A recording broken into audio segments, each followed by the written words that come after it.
तो क्या बिहार को अब दो नए युवा संभालेंगे और नीतीश कुमार की छुट्टी हो जाएगी? और वो कौन से दो नए युवा होंगे?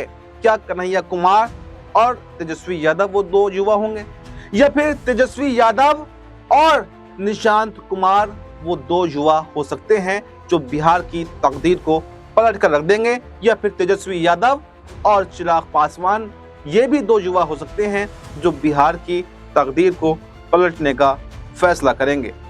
दोस्तों, इस वक्त की सबसे बड़ी खबर जेडीयू को लेकर आ रही है, क्योंकि काफी समय से ये कहा जा रहा है कि निशांत कुमार की एंट्री अब होगी, लेकिन अभी तक तो निशांत कुमार की एंट्री हो नहीं पाई है।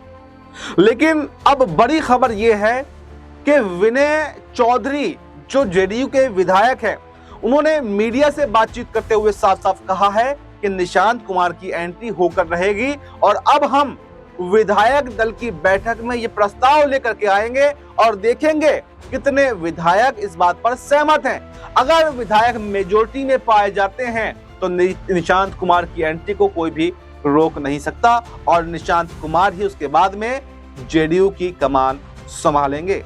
और कहा यह भी जा रहा है कि निशांत कुमार अगर जेडीयू में एंट्री करते हैं, जेडीयू की कमान संभालते हैं, तो फिर वो एनडीए में नहीं रहेंगे बल्कि इंडिया गठबंधन में चले जाएंगे, क्योंकि तेजस्वी यादव को वो अपना भाई कहते हैं, हमेशा उन्होंने भाई कहा है और भाई भाई फिर बिहार की सरकार चलाएंगे। और समीकरण कुछ यूं पलट सकते हैं कि जैसे नीतीश कुमार के साथ नीतीश कुमार सीएम थे तो तेजस्वी यादव डिप्टी सीएम थे, लेकिन इस बार क्योंकि बिहार की जनता तेजस्वी यादव को सीएम के चेहरे पर तौर पर देख रही है, तो ऐसे में तेजस्वी यादव सीएम और निशांत कुमार डिप्टी सीएम हो सकते हैं। देखिए, राजनीति संभावनाओं का खेल है और कुछ भी संभावनाएं हो सकती हैं और उसी के आधार पर हम ये पूरी बात कर रहे हैं।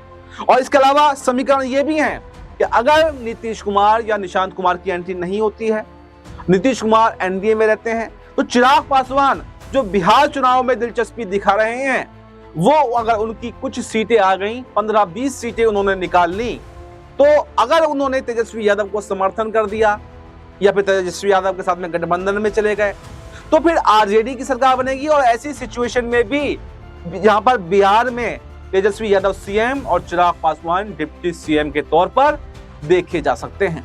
इसके अलावा एक समीकरण यह भी है, अगर पूर्ण बहुमत इंडिया गठबंधन को मिल जाता है, चिराग की जरूरत नहीं पड़ती, नीतीश की जरूरत नहीं पड़ती, तो फिर दो नए युवा, जैसे मैंने आपको बताया, तेजस्वी यादव सीएम और डिप्टी सीएम कन्हैया कुमार भी बन सकते हैं। क्योंकि कन्हैया कुमार जिस तरीके से बिहार के अंदर कांग्रेस को मजबूत कर रहे हैं और कांग्रेस लगातार उन पर दांव खेल रही है, उनको आगे बढ़ा रही है, तो ये बात में कोई दो राय नहीं है कि कन्हैया कुमार भी डिप्टी सीएम बन सकते हैं। बिहार चुनाव को लेकर कुछ भी संभव है। बिहार वो क्षेत्र है जहां पर राजनीति के नए नए प्रयोग होते हैं। प्रशांत कुमार इस बार चुनाव लड़ रहे हैं, नई नई पार्टियां चुनाव लड़ रही हैं, लेकिन लौट घूमकर सबसे बड़ा चेहरा इस बार अगर देखें तो तेजस्वी यादव है। पिछली बार भी चुनावों के नतीजों में सबसे बड़ी पार्टी आरजेडी बनकर उभरी थी, वहीं पर दूसरा नंबर बीजेपी के पास में था, लेकिन बीजेपी के पास में कोई चेहरे नहीं है, कोई युवा चेहरा नहीं है। और बिहार में अगर बात करें तो बहुत ज्यादा हद तक अब युवा वोटर्स हैं और युवा वोटर्स युवाओं को ही पसंद कर रहे हैं, तो ऐसे में बीजेपी की संभावनाएं इस बार बन नहीं रही हैं। और निशांत कुमार की एंट्री अगर जेडीयू में नहीं होती है तो जेडीयू का ग्राफ और भी ज्यादा गिर सकता है। वहीं पर चिराग पासवान अगर एनडीए के साथ में रहते हैं तब तो कुछ फायदा उनको हो सकता है, लेकिन एनडीए से अलग वो चुनाव अगर लड़ते हैं तो पिछली बार भी कुछ नहीं उखाड़ पाए थे, इस बार भी कुछ उखाड़ नहीं पाएंगे। तो ऐसे में तेजस्वी यादव सीएम तो पक्के माने जा रहे हैं, लेकिन डिप्टी सीएम कौन होगा इस पर सस्पेंस बरकरार है। चिराग पासवान होंगे, कन्हैया कुमार होंगे, या फिर निशांत कुमार यहाँ पर डिप्टी सीएम तेजस्वी यादव के साथ में बनते हुए दिखाई देंगे। इस रिपोर्ट में फिलहाल इतना ही। इस रिपोर्ट पर आपकी क्या राय है? आपकी जो भी राय हो कमेंट बॉक्स में अपनी राय जरूर दें और हमें दीजिए इजाजत। नमस्कार।